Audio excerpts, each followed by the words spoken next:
Assalamualaikum warahmatullahi wabarakatuh.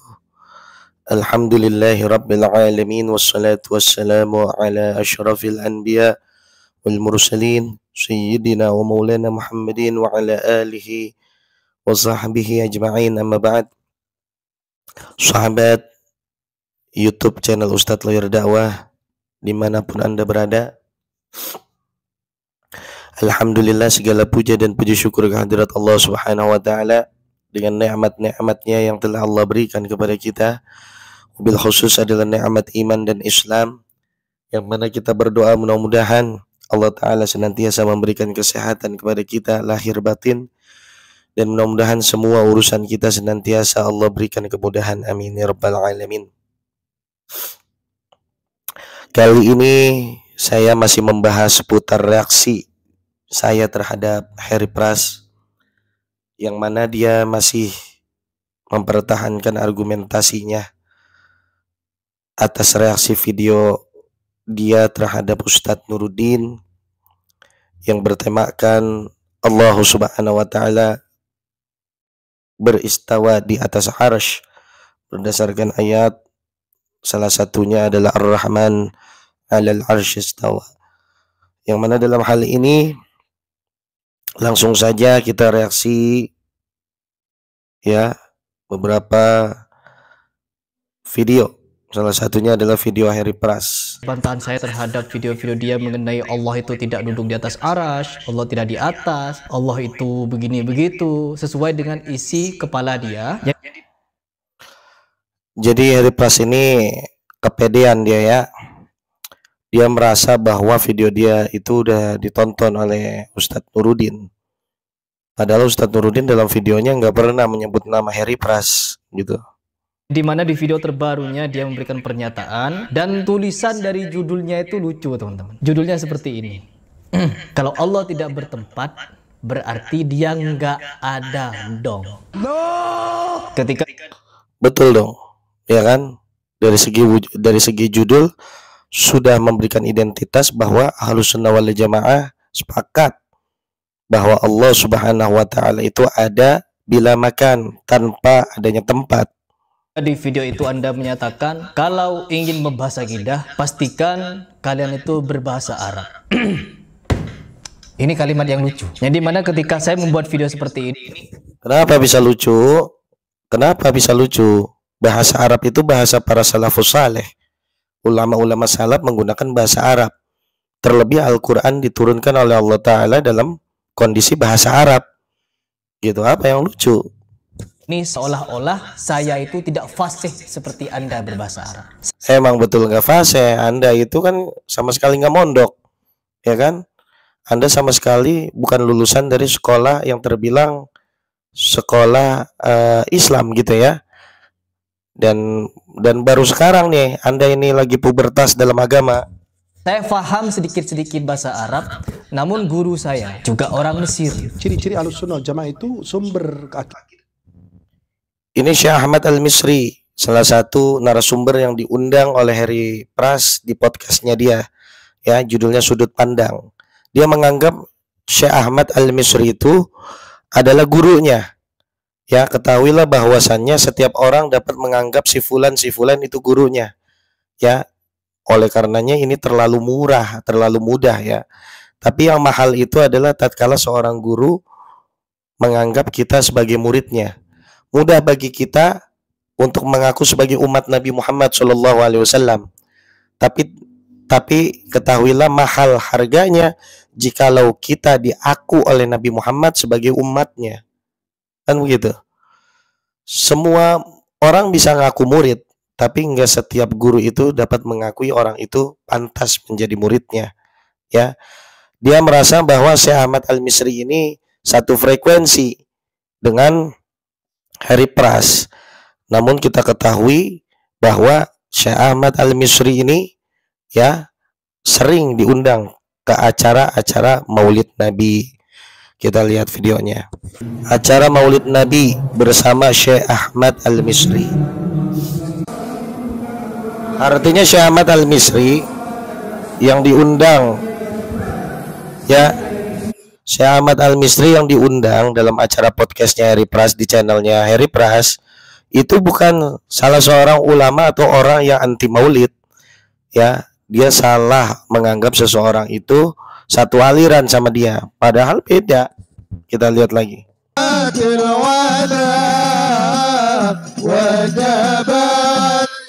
Nah, ada hadroh teman-teman.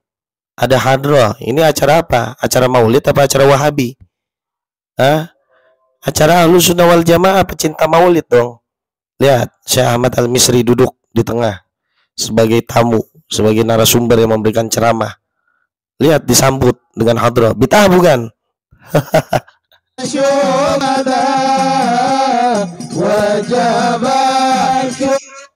Kelihatan jelas wajahnya ya, teman-teman.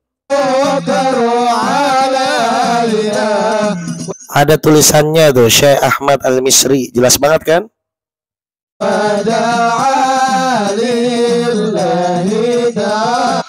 Video saya podcast dengan Syekh Ahmad Al-Misri, beliau mengajari saya bagaimana mengimani Ar-Rahmanu 'alal 'arsy istawa. Jadi jelas ya, Harry Pras ini belajarnya itu melalui cara podcast, teman-teman. Jadi hanya ngundang tamu, podcast sama dia langsung dianggap guru sama murid. Bagus. Mengajari bagaimana mengimani wa huwa ma'akum aina ma kuntum. Beliau juga mengajari bagaimana cara mengimani sifat-sifat Allah. Sebelum beliau bertemu dengan saya, sebelum saya juga diajari beliau, saya juga sudah mempelajari Aqidah Wasithiyah, yang dimana terpapar jelas di situ pemikiran dari Syekhul Islam Ibnu Taimiyah, yang dimana apakah Ibnu Taimiyah itu tidak pandai berbahasa Arab sebagaimana Syekh Nuruddin pandai berbahasa Arab. Mari kita koreksi keyakinan kita. Sekali lagi saya mengimbau siapapun yang bicara agama apalagi menyangkut akidah, bicara dengan bahasa Arab, bicara dengan bahasa Arab. Bukan cuma itu, ulama-ulama di Mekah Madinah mereka meyakini Allah di atas arsy, bukan tidak bertempat. Saya sudah nonton juga video dia yang terbaru, bahwa dia menyatakan kalau memang Anda yakin Allah itu berada di atas, pertanyaan saya adalah kenapa setiap kali setelah selesai sholat Anda tidak berdoa dengan mengangkat tangan? Itu menandakan bahwa Anda yakin Allah itu ada di atas. Itu yang pertama. Kemudian yang kedua, mengapa di setiap khutbah kedua pada khutbah Jumat kalian itu Wahabi sangat anti dengan mengangkat tangan untuk mengaminkan doa sang khatib? Nah, kenapa? Padahal Anda yakin berdasarkan ayat bahwa Allah berada di atas. Sekarang kenapa Anda itu tidak mengangkat tangan Anda, sedangkan kalian tahu bahwa Allah itu ada di atas? bagaimana dengan HP? HP teman-teman. Dia menganalogikan dengan HP. HP ini saya tinggal di kamar, katanya begitu. Kalau nanti saya balik-balik tiba-tiba HP itu gak ada, artinya ada yang nyuri. Dia menganalogikan dengan HP dengan pencuri. Allah, keberadaan Allah diibaratkan dengan HP dan pencuri, teman-teman. Kuasa Allah disamakan dengan itu, dianalogikan dengan itu. Saya taruh handphone ini di sini. Saya pergi keluar, pintu kebuka. Tiba-tiba handphone ini hilang. Lagi-lagi saya akan mengatakan ada ini yang ngambil. Lihat, saya mengatakan ada yang ngambil. Dan keyakinan saya bahwa dia itu ada bukan karena dia bertempat atau tidak bertempat. Saya tidak memperhatikan tempat ketika itu. Yang jadikan saya yakin adalah dampak yang dia berikan itu. Kok bisa ya handphone ini keambil? Berarti ada yang ngambil dong. Jadi poinnya tidak ada keterikatan ya antara keberadaan dengan kebertempatan gitu ya. Jadi sesuatu itu di lingkungan makhluk memang iya, sesuatu yang ada itu bertempat. Oke. Tapi yang kita sering bicara sang Khaliq, Allah Subhanahu wa taala sejak awal punya sifat mukhalafal hawadits, dalam arti berbeda dengan makhluk. Berarti kalau begitu mustahil Allah Subhanahu wa taala bertempat sebagaimana makhluk bertempat. Jadi yang mengatakan segala sesuatu yang ada harus bertempat itu kita sepakati kalau itu bicara makhluk. Tapi kalau bicara sang Khaliq, oh iya dong. Kita sepakat bahwa segala sesuatu yang membutuhkan tempat, ya, segala sesuatu yang membutuhkan tempat itu adalah makhluk, karena makhluk itu butuh tempat, gitu. Betul apa yang disampaikan oleh Ustadz Nuruddin. Khaliq Allah beda dari makhluk-makhluknya. Kok makin sontoloyo? Saya berpikir kok semakin sontoloyo. Di mana sontoloyonya, di mana? Di mana? Ustadz Nuruddin sudah mengatakan bahwa Allah berbeda dengan makhluknya. Sehingga kalau mau diambil analogi makhluk itu sudah sangat tepat contohnya. Nuruddin, jangan terlalu pede Anda itu ingin menyerang saya, kepribadian saya, karena saya itu belum sefasih Anda bahasa. Anda terlalu pede. Tidak ada di dalam videonya Ustadz Nuruddin. Ya, boleh kita cek langsung ke channel Ustadz Nuruddin di YouTube-nya. Tidak ada satupun video yang menyebut nama Harry Pras. Harry Pras yang kepedean di sini, gitu. Arab. Siapapun yang bicara agama, apalagi menyangkut akidah, bicaralah dengan bahasa Arab. Ustadz Firanda itu belajar akidah menggunakan bahasa Arab. Semua asatid salafi yang Anda tuduh mujassimah, mereka fasih bahasa Arab. Bahkan kemarin ketika Ustadz Adi Hidayat menjelaskan mirwajud dahab katanya, itu sontoloyo karena penyebutannya sebenarnya bukan mirwajud tapi murujud. Ustadz menukilkan ada sebuah kitab namanya. Sekarang pembahasan kemana? Bahas kemana? Jadi keluar konteks nih sama Harry kan? Kita lewatin aja.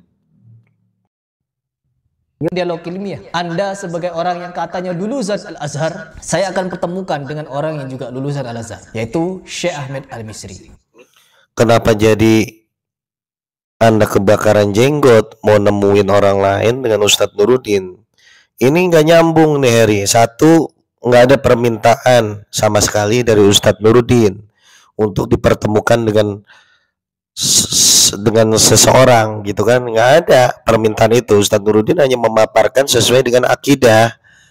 Itu satu. Yang kedua, kenapa Anda kayak orang nggak mau ngalah?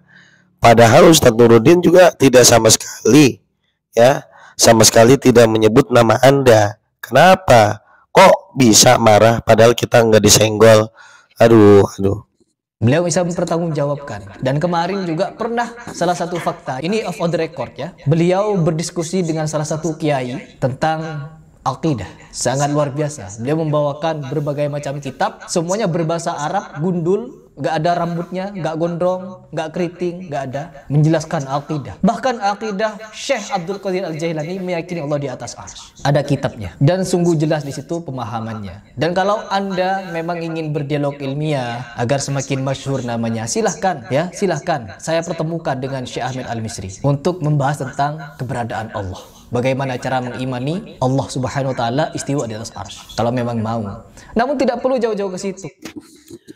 Makna istiwa itu ya harus diambil kesimpulan secara hati-hati. Yang pertama, makna istiwa itu ulama mengatakan harus diserahkan maknanya itu semuanya kepada Allah Subhanahu wa taala. Artinya jangan kita berpikir bagaimana cara istiwanya Allah, tapi serahkan semua makna itu kepada Allah, hanya Allah yang tahu. Kemudian yang kedua, istiwa berarti istaula, yang artinya di sini lebih santun lagi, yaitu menguasai. Bukan berarti Allah bersemayam ataupun Allah bertempat. Jikalau Allah bertempat berarti sama dengan makhluk, ya kan? Karena apa? Allah butuh tempat. Sedangkan makna menguasai itu lebih tepat. Karena apa? Ada kemuliaan zat Allah di situ. Wa huwas samiul basir, dan dialah Allah Subhanahu wa taala yang maha mendengar dan maha melihat. Mendengarnya Allah Subhanahu wa taala tidak sama dengan mendengarnya manusia. Melihatnya Allah Subhanahu wa taala tidak sama dengan melihatnya manusia. Kemarin teman-teman, ketika saya tantang di video saya untuk menjawab beberapa pertanyaan saya. Yang pertama, untuk menjawab iman. Bismillahirrahmanirrahim. Kalimat ini teman-teman mengandung makna rasa. Rasa kasih dan rasa sayang. Rasa ini bagi manusia timbulnya dari mana? Hati.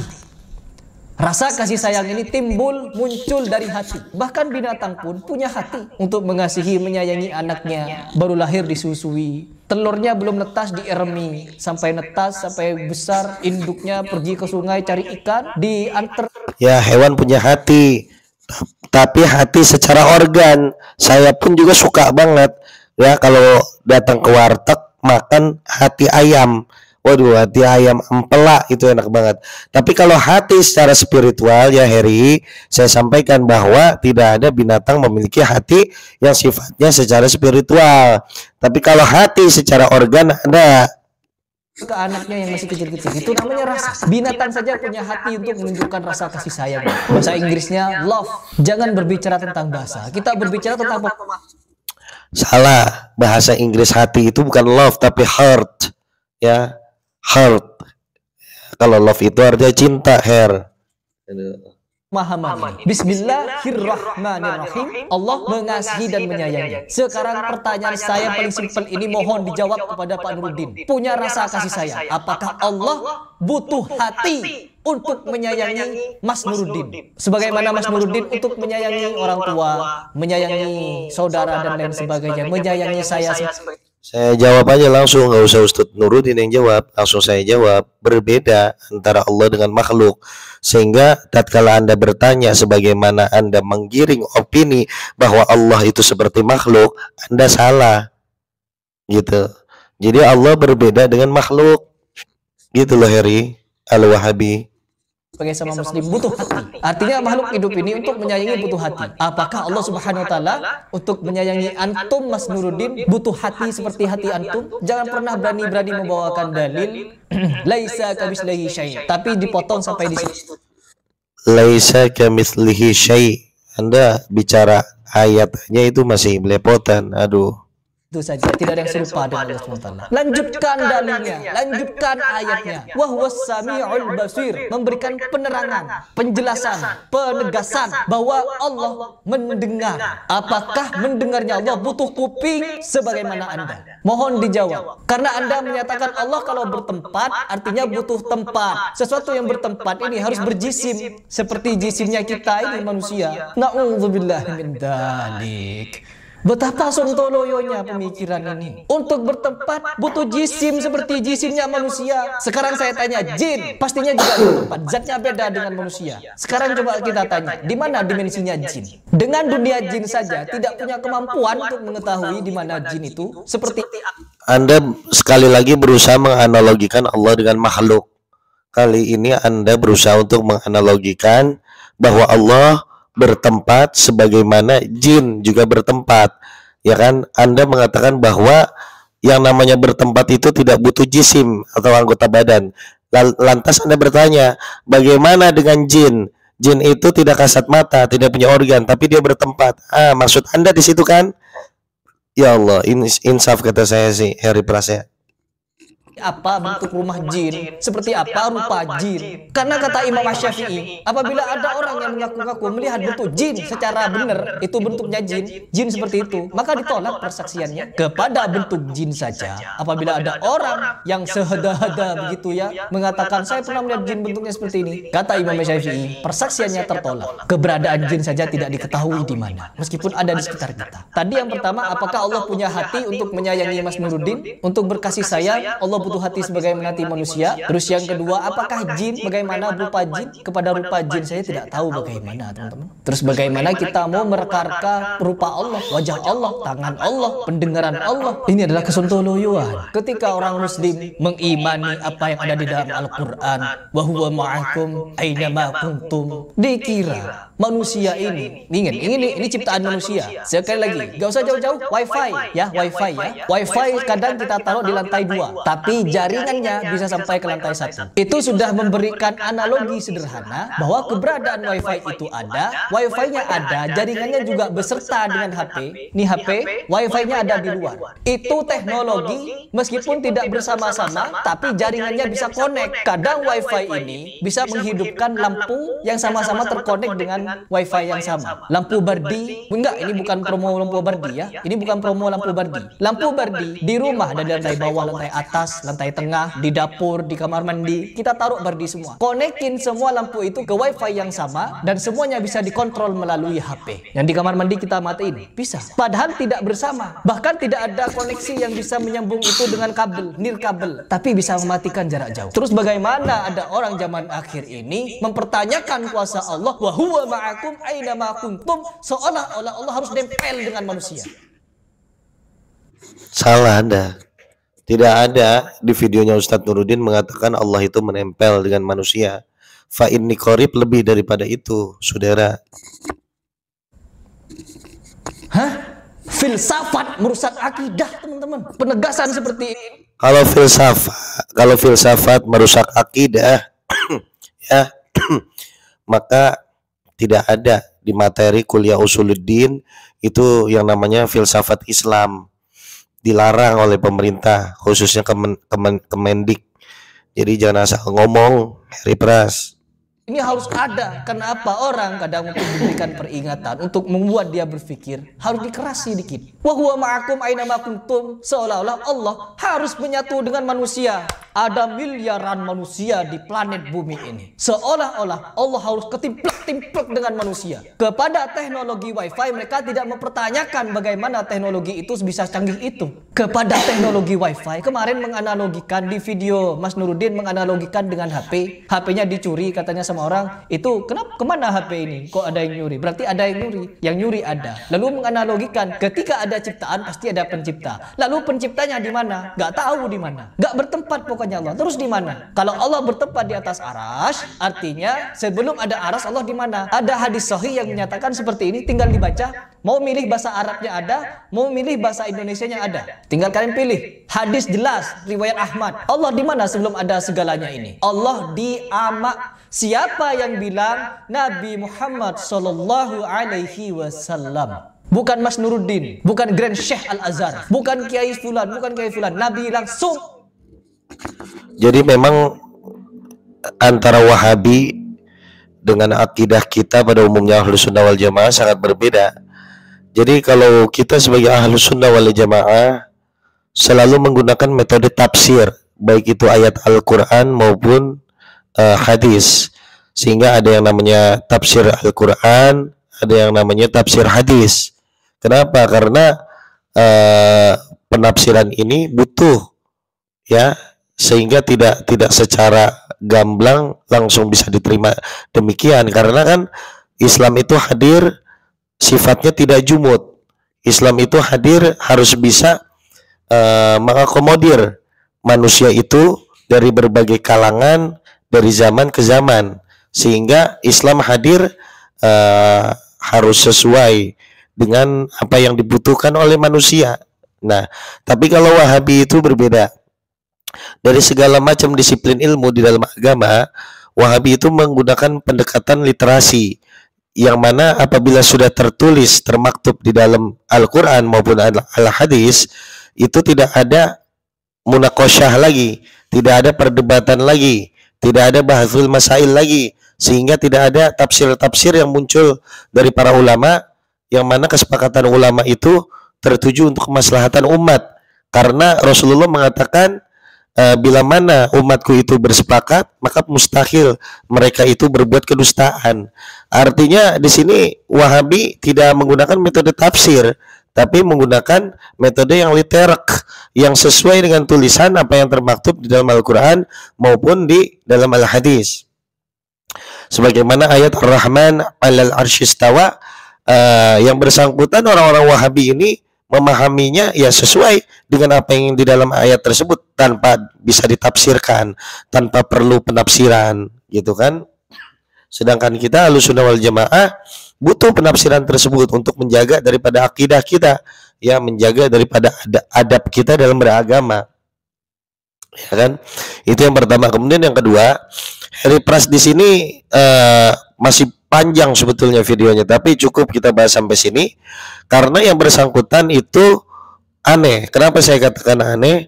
Karena dia mereaksi Ustadz Nuruddin. Ustadz Nuruddin tidak menjawab reaksinya, ya. Tidak sama sekali disebut nama Heri Pras, tidak sama sekali disebut inisialnya, ya. Tapi Heri Pras ini sudah kadung merasa gitu, kadung baper, ya kan, merasa pede bahwa dia tuh direspon oleh Ustadz Nuruddin. Kemudian tatkala dia merasa itu direspon, dia langsung bawa-bawa gurunya. Jadi kan ini aneh gitu. Orang yang jiwanya itu kayak seperti apa ya? Boleh dikatakan bila dianalogikan seperti kebakaran jenggot. Jadi enggak relax, nggak santai gitu. Ya, ini kembali kepada teman-teman YouTube semua. Kita Ahlussunnah wal Jamaah tidak pernah melarang keyakinan Anda, ya, orang-orang dari saudara-saudara kita orang-orang Wahabi, silakan bila mana Anda berkeyakinan Allah itu bertempat di atas arasy.